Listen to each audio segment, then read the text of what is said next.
आज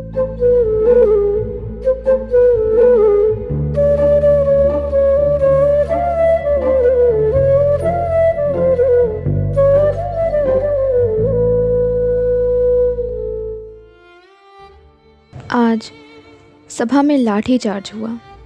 प्रायः 5,000 निहत्थे और शांत मनुष्यों पर पुलिस के 50 जवान लोहबंद लाठियां लिए हुए टूट पड़े। लोग अपनी जान बचाकर भागे, पर भागते भागते भी प्रायः 500 आदमियों को सख्त चोटें आईं और 3 तो बेहोश होकर सभास्थल में ही गिर पड़े। 3-4 प्रमुख व्यक्ति गिरफ्तार करके जेल भेज दिए गए।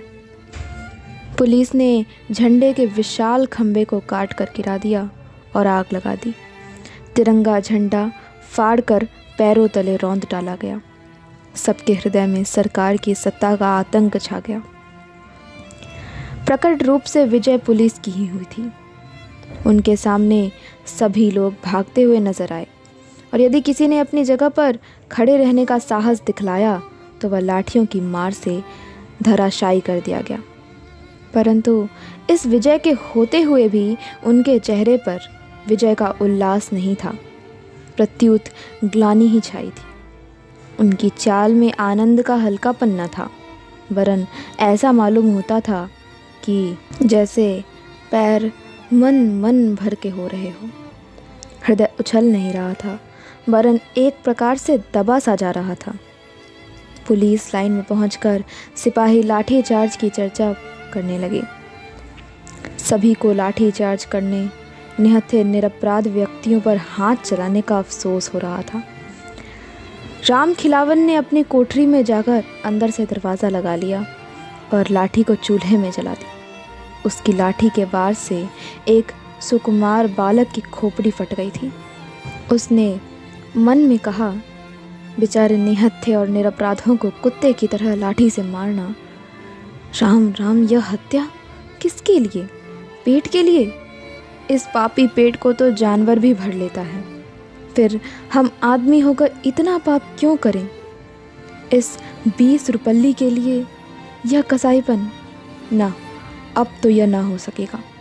जिस परमात्मा ने पेट दिया है वह अन्न भी देगा। लानत है ऐसी नौकरी पर। और दूसरे दिन नौकरी से इस्तीफा देकर अपने देश को चला गया। थानेदार बरकतुल्ला लाठी चार्ज के समय चिल्ला चिल्ला कर हुक्म दे रहे थे, मारो सालों को, आए हैं स्वराज लेने, लगे खूब कस कस के। परंतु अपने क्वार्टर्स में पहुंचते पहुंचते उनका जोश ठंडा पड़ गया। वे जबान के खराब अवश्य थे, पर हृदय के उतने खराब न थे।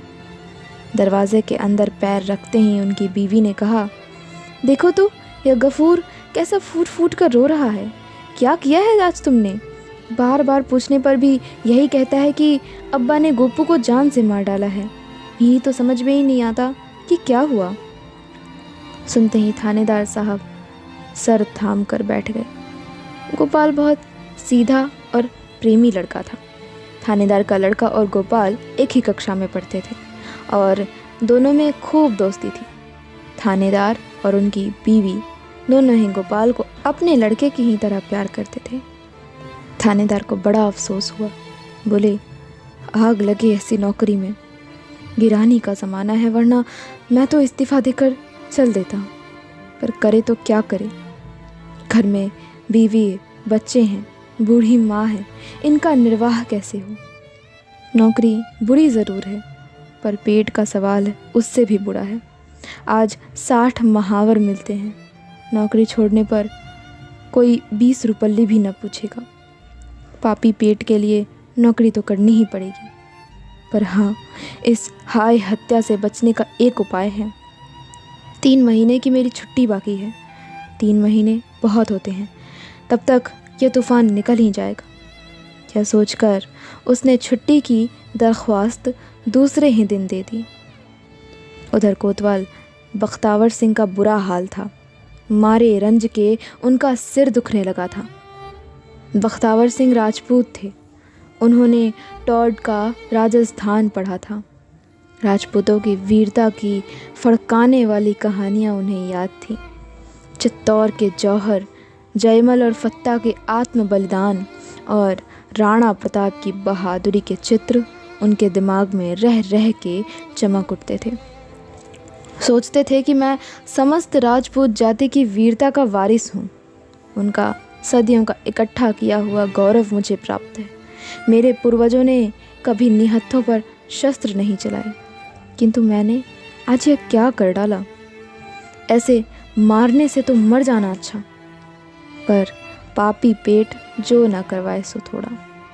इसी संकल्प विकल्प में पड़कर उन्होंने रात को भोजन भी नहीं किया। आखिर भोजन करते भी तो कैसे? उस घायल बच्चे का रक्त रंजित कोमल शरीर, उसकी सकरुण चित्कार और उसकी हृदय को पिघला देने वाली बेधक दृष्टि का चित्र उनकी आंखों के सामने रह रह कर खिंच जाता था। उसकी याद उनके हृदय को टुकड़े टुकड़े किए डालती थी। इस प्रकार दुखते हुए हृदय को दबाकर वे कब सो गए कौन जाने। सवेरे उठने पर उन्हें याद आई कि कल ही उन्हें तनख्वाह के 300 रुपये मिले थे। उसे वे कोट की जेब में ही रखकर सो गए थे, कहीं किसी ने निकाल न लिए हों। इस ख्याल से झटपट उन्होंने कोट की जेब में हाथ डाला और नोट निकालकर गिनने लगे। एक एक कर गिने। 100 के 3 नोट थे। उन पर सम्राट की तस्वीर बनी थी और गवर्नमेंट की तरफ से किसी के हस्ताक्षर पर यह लिखा था कि मैं मांगते ही 100 रुपये देने का वायदा करता हूँ। रुक्का इन अब्दुल तलब प्रॉमिसरी। नोट मांगते ही 100 रुपये। इस प्रकार 1, 2, 3, एक ही महीने में 300, एक वर्ष में 3600, 3600, 30 वर्ष में 1,08,000। हर साल तरक्की मिलेगी। फिर 30 साल के बाद पेंशन और ऊपर से इसी उधेड़ बुन में थे कि इतने में ही टेलीफोन की घंटी बजी। पचट से हर टेलीफोन के पास गए, बोले हेलो। उधर से आवाज़ आई, डीएसपी। और आप कौन? इन्होंने कहा शहर कोतवाल। का अधिकारपूर्ण शब्द उनके कानों में गूंज गया। उधर से फिर आवाज़ आई, अच्छा तो कोतवाल साहब, आज 11 बजे जेल के भीतर कल के गिरफ्तार शुदा कैदियों का मुकदमा होगा। उनमें आपकी गवाही होगी। आप ठीक 11 बजे जेल पर पहुंच जाइए। कोतवाल साहब ने कहा, बहुत अच्छा। अब कोतवाल साहब अपने दफ्तर के काम में लग गए। ऑफिस में पहुंचते ही उनका रोज़ की ही तरह कुड़कुड़ाना शुरू हो गया। कोतवाली में काम बहुत रहता है। बड़ा शहर है। दिन भर काम करते करते पीसे जाते हैं। एड़ी चोटी का पसीना एक हो जाता है। खाने तक की फुर्सत नहीं मिलती। 24 घंटे गुलामी बजानी पड़ती है, तब कहीं 300 रुपये मिलती है। 300 में होती ही क्या है? आजकल तो 500 से कम में कोई इज्जतदार आदमी रह ही नहीं सकता। इसी के लिए झूठ, सच, अन्याय, अत्याचार क्या क्या नहीं करना पड़ता है। पर उपाय भी तो कुछ नहीं है। इस 6 फीट के शरीर को कायम रखने के लिए पेट में तो कुछ झुकना ही पड़ेगा। क्या ही अच्छा होता यदि भगवान पेट न बनाता। इन्हीं विचारों में समय हो गया और कोतवाल साहब ठीक 11 बजे गवाही देने के लिए जेल को चल दिए। लाठीचार्ज का हुक्म देने के बाद ही मजिस्ट्रेट राय साहब कुंदन लाल जी को बड़े साहब का एक अर्जेंट रुक्का मिला। साहब ने उन्हें फ़ौरन बंगले पर बुलाया था। इधर लाठीचार्ज हो ही रहा था कि उधर वे मोटर पर सवार होकर बड़े साहब के बंगले पहुँचे। काम की बातों के समाप्त हो जाने पर उन्हें लाठीचार्ज कराने के लिए धन्यवाद देते हुए बड़े साहब ने इस बात का भी आश्वासन दिया कि राय बहादुरी के लिए उनकी सिफारिश अवश्य की जाएगी। बड़े साहब का उपकार मानते हुए राय साहब कुंदन लाल अपने बंगले लौटे। उन निहत्थों पर लाठी चलवाने के कारण उनकी आत्मा उन्हीं को कोस रही थी। हृदय कहता था कि यह बुरा किया। लाठीचार्ज बिना करवाए भी तो काम चल सकता था। आखिर सभा हो ही जाती तो अमन में क्या खलल पड़ जाता। वे लोग सभा में किसी से मारपीट करने तो आए नहीं थे। फिर मैंने ही उन्हें लाठी से पिटवा कर कौन सा भला काम कर डाला। किंतु दिमाग ने उसी समय रोक कर कहा, यहाँ भले बुरे का सवाल नहीं है, तुमने तो अपना कर्तव्य पालन किया है। स्वयं भगवान कृष्ण ने कर्तव्य के लिए निकट संबंधियों तक को मारने का उपदेश अर्जुन को दिया था। फिर तुम्हारा कर्तव्य क्या है? अपने अफसर की आज्ञा का पालन करना। आतंक जमाने के लिए लाठी चार्ज कराने का तुम्हें हुक्म था। तुम सरकार का नमक खाते हो, उसकी आज्ञा का उल्लंघन नहीं कर सकते। आज्ञा मिलने पर उचित अनुचित का विचार करने की ज़रूरत नहीं।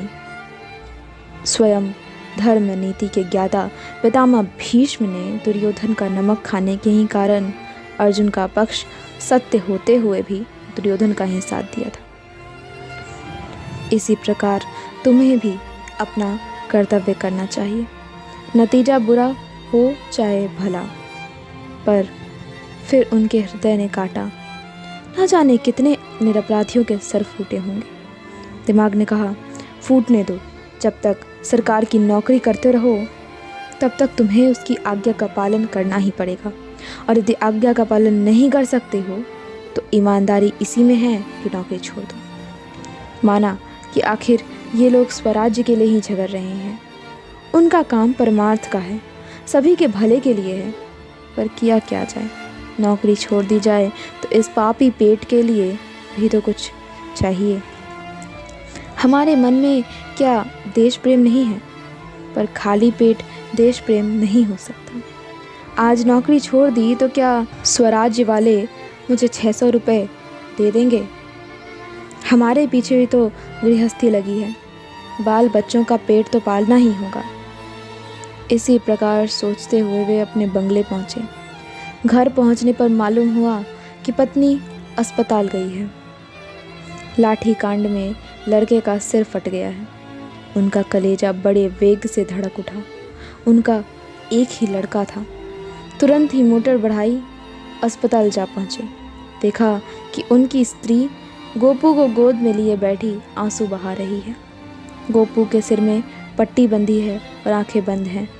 उन्हें देखते ही पत्नी ने पीड़ा और तिरस्कार के स्वर में कहा, ये है तुम्हारे लाठीचार्ज का नतीजा। उनका गला रूंध गया और आंसू भी वेग से बह चले। राय साहब कुंदन लाल के मुंह से एक शब्द भी ना निकला। इतने ही में डॉक्टर ने आकर उन्हें सांत्वना देते हुए कहा, कोई खतरे की बात नहीं है। घाव गहरा ज़रूर है, पर इससे भी गहरे गहरे घाव भी अच्छे हो जाते हैं। आप चिंता न कीजिए। राय साहब ने पत्नी से पूछा, आखिर तुमने इसे वहाँ जाने ही क्यों दिया? पत्नी ने कहा, तुम मुझसे पूछ के ही तो भाग गया था ना। रात भर गोपू बेहोश रहा और दूसरे दिन भी बेहोशी दूर न हुई। दूसरे दिन 11 बजे दिन से जेल के मुकदमे होने वाले थे, परंतु न्यायाधीश ठीक समय पर ना पहुंच सके। आज सज़ा सुनानी थी। मामला था एक 13 साल की बालिका को बेचने के लिए भगा ले जाने का। जुर्म साबित हो चुका था। न्यायाधीश के द्वारा उसे 6 महीने की सख्त कैद सजा दी गई। फैसला सुनाकर न्यायाधीश महाशय जेल आए। कोतवाल और राय साहब कुंदन लाल की गवाही हो जाने पर अभियुक्तों में से एक 2 साल की सख्त कैद और 2000 जुर्माना, दूसरे को 1.5 साल की सख्त कैद और 1500 जुर्माना, तीसरे को 1 साल की सख्त कैद और 500 जुर्माना की सज़ा दे दी गई। अभियुक्तों ने मुकदमे में किसी प्रकार का भाग नहीं लिया और ना ही पेशी ही बढ़वाई। इसीलिए मुकदमा करीब 1 घंटे में ही समाप्त हो गया। तीनों अभियुक्त प्रतिष्ठित सज्जन थे और राय साहब की जान पहचान के थे। मुकदमा ख़त्म हो जाने पर राय साहब ने उनसे माफ़ी मांगते हुए कहा, क्षमा करना भाई, इस पापी पेट के कारण लाचार हैं, वरना क्या हमारे दिल में देश प्रेम नहीं है? यह कहकर उन्होंने अपनी आत्मा को संतोष दे डाला और जल्दी जल्दी अस्पताल आए। गोपू की हालत और भी ज़्यादा ख़राब हो गई थी। उसकी नाड़ी क्षीण पड़ती जा रही थी। राय साहब के पहुंचने पर उसने पहली बार आंखें खोली। उसके मुंह पर हल्की सी मुस्कुराहट थी। धीमी आवाज़ में उसने कहा, बंदे माँ। माँ की ध्वनि नहीं निकल पाई। माँ के साथ ही उसका मुंह खुला रह गया और आंखें सदा के लिए बंद हो गई।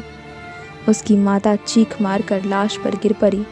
राय साहब के शून्य हृदय में बार बार प्रश्न उठ रहा था, यह सब किसके लिए? और मस्तिष्क उसका उत्तर दे रही थी, पापी पेट के लिए। दोस्तों, आपको ये कहानी कैसी लगी? अगर अच्छी लगी हो तो लाइक, शेयर, कमेंट ज़रूर करें। और हाँ, ऐसी और मनोरंजक व ज्ञानवर्धक कहानियाँ सुनने हेतु हमारे चैनल को सब्सक्राइब ज़रूर करें। धन्यवाद।